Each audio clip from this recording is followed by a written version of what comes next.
Anne Frank est née en 1929 en Allemagne. Aujourd'hui, je ne vais pas vous parler de son histoire, car pratiquement tout le monde la connaît. On sait que elle a vécu dans une annexe en Hollande. Elle a vécu cachée pendant 2 ans. Elle a écrit un journal qui est profond, c'est celle d'une adolescente. Aujourd'hui, je vais vous parler de ses protecteurs. Ces protecteurs sont tous étroitement liés à l'entreprise Opecta. C'est une marque de conservateurs pour confiture, de stabilisateurs. À partir de 1940, les Francs vont se rendre compte qu'en Allemagne, les Juifs sont persécutés et ils veulent fuir. Ils fuient donc en Hollande. 5 employés sont au courant de cette situation et vont leur proposer de se cacher dans l'annexe. L'annexe est un endroit dans Amsterdam qui s'existe encore aujourd'hui où ils ont vécu pendant 2 ans et qui est cassé. Un employé il va même faire une fausse bibliothèque qu'on peut tourner comme une porte avec derrière un escalier bien raide. Les familles sont écartelées, hommes, femmes et enfants sont séparés. À la nuit tombée, je vois marcher ces colonnes de braves gens innocents, avec des enfants en larmes. Marcher sans arrêt, sous le commandement de quelques-uns de ces types, qui les frappent et les maltraitent, jusqu'à les faire tomber d'épuisement. Rien n'est épargné. Vieillards, enfants, bébés, femmes enceintes, malades, tout est entraîné dans ce voyage vers la mort. Ces protecteurs, ce sont donc Vaux Clément, le comptable des sociétés d'Otto Frank, parce que Otto Frank a plusieurs sociétés, mais quand il va se cacher, il va finalement laisser la main à d'autres employés, car s'il fait fonctionner son entreprise, il risque d'être démasqué par les nazis. Or, à Amsterdam, la délation est très fréquente et les nazis sont prêts à payer pour avoir des familles juives. Victor Kugler était un employé qui finalement a commencé à prendre la place d'Otto Frank. Le remplaçant, finalement vers la fin, ça va être un des plus grands soutiens, parce que vers la fin, il y a 4 des 5 protecteurs qui sont malades ou pas là, et il va porter vraiment tout le poids sur ses épaules, et ça va être assez dur. Tous les protecteurs vont leur apporter des nouvelles d'extérieur, vont leur apporter des vêtements, vont leur apporter de quoi se nourrir finalement, et Johannes Struijs encore plus parce qu'il est responsable un peu de cette partie du bâtiment.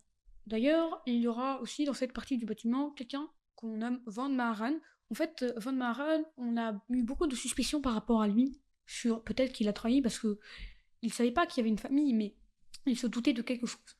Après la guerre, on lui a fait des procès, il en est sorti innocent. Ensuite, il y a sa fille, Pep Voslui. C'est un peu la secrétaire des entreprises d'Otto Frank, et ces deux-là vont manquer cruellement en 1943 car ils sont très fidèles. Finalement, Van Voslui va attraper un cancer et va mourir en 1943, tandis que Bep va rester et va être une soutien de dernier instant. Elle va beaucoup réconforter Anne parce que Anne, dans cette situation, est assez dure pour elle car ils sont plusieurs dans l'annexe.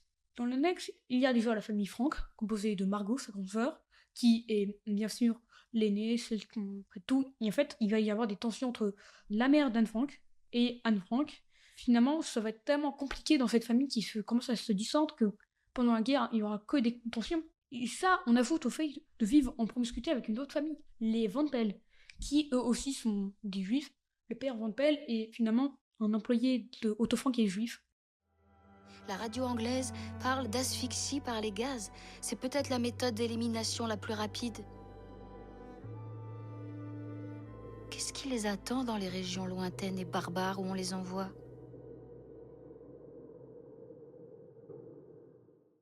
Donc finalement, la situation est compliquée entre les membres, parce que quand on vit à 5 dans un espace assez confiné avec la menace des nazis dehors, c'est très dur. D'autant plus qu'ils sont pratiquement pas sortis pendant ces 2 ans, ça a été très dur. Sinon, il y a Miep Gis, qui est aussi secrétaire et qui va beaucoup apporter. Son mari aussi va beaucoup les aider. En fait, ces personnes, c'est exceptionnel ce qu'elles ont fait parce qu'ils auraient pu très bien le dire aux autorités nazies et pas risquer leur vie. Finalement, elles vont s'en sortir assez vite parce qu'elles sont pas juives et puis le SS qui les arrête va pas tout de suite comprendre. Finalement, en 1944, on va pas savoir qui les a dénoncés. Il y a encore des livres qui traitent dessus, mais on n'est pas vraiment sûr. On saura peut-être probablement jamais, car finalement c'est compliqué de retracer l'histoire et puis les familles ne sont pas forcément prêtes à accepter ça. L'arrestation a été en tout cas très brutale, car les SS sont venus en civil, ils sont tout pillés.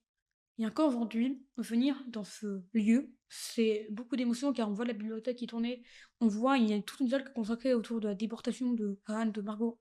La famille en déportation elle a été séparée. Et il y a seulement Otto Frank qui a survécu parmi les 8 qui vivaient dans cette maison. C'était très dur pour lui parce que toute sa famille est morte, il s'en est rendu compte que plus tard. et ça va être assez dur pour lui de se reconstruire, mais finalement il va créer une association, l'association Anne Frank, qui vise à régir les différents journaux d'Anne Frank, parce qu'il y en a plusieurs en fait. Anne Frank, on avait commencé un en 1940, et en fait elle en a fait un autre exprès pour la radio Amsterdam qui voulait qu'on fasse des documents écrits pour se rappeler de cette période, et encore aujourd'hui, il y a beaucoup de divisions sur les droits du journal d'Anne Frank, et l'association Anne Frank donne l'argent à des entreprises à des fins caritatives. Ça va être très dur, très dur pour Franck, je le dis, car il va devoir tout se reconstruire et finalement, je trouve, ce qu'on oublie souvent, c'est les protecteurs.